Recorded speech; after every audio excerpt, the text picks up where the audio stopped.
first time I met my girlfriend's childhood best friend, he proudly introduced himself as the ultimate fake baller investigator. Throughout the entire dinner, he couldn't stop lecturing me. Men really shouldn't overdress to look like someone they aren't. If Delilah hadn't explicitly told me you were her boyfriend, I would have definitely grouped you with all those fake rich guys I've exposed online. My girlfriend, Delilah, eagerly nodded along. You really do dress a bit too flashy, Noah. You should listen to Silas and tone it down. I couldn't even be bothered to argue with them. I made an excuse to go to the restroom, but right outside the door, I overheard Silas delivering his expert appraisal of me. Delilah, just look at how that man walks and talks. He's obviously been through one of those gold digger training camps. He only approached you for your money. Think about it. A Patek Philippe watch, a limited edition Louis Vuitton briefcase, and a multi-million-dollar sports car. How could a regular resident doctor ever afford that? My blood boiled, and I finally reached the end of my patience. I turned around, pulled out my phone, and called my mother, the richest billionaire in New York. Mom, wire me $10 million.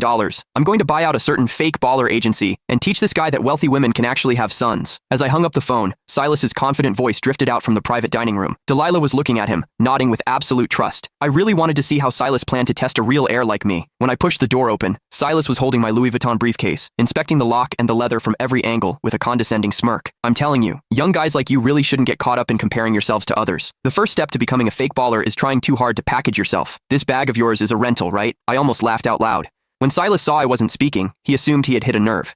He put on an I knew it expression and shifted his gaze to my Patek Philippe watch. Can you let me authenticate that watch of yours? Don't get the wrong idea. I'm just worried you got scammed into spending real money on a fake. After all, the bag is already a knockoff. Delilah was already looking at me with deep suspicion. She gave me an order. Silas is just looking out for you. Hurry up and let him see it. If Silas actually appraised this as a fake, it would only prove that he was the real fraud here. I took off the watch, handed it to him, and smiled. Sure, this watch is a highly limited edition, so make sure you don't mess up your appraisal. Silas eagerly snatched the watch. As he examined it carefully, I clearly caught the flash of raw jealousy in his eyes. It was obvious he had already realized the watch was authentic, but he still opened his mouth to lie. Oh wow, Delilah. Your boyfriend is still trying to pass this off as a limited edition to get away with it, but it's actually just a cheap replica. I just have to ask. You're a young guy with an average family and an average job. Why are you buying these fakes just to stroke your ego? Don't tell me you thought you could use these knockoffs to trap a rich girl and drain her bank account? The belittling tone in his words couldn't have been more obvious. In an instant, the way the other people at the table looked at me changed from admiration to disgust. Delilah glared at me with sheer contempt, her voice dripping with disgust. How can you be so vain? And to think I actually believed you were different from other men. It turns out you all just want my money. Looking at her disgusted expression, my heart turned ice cold.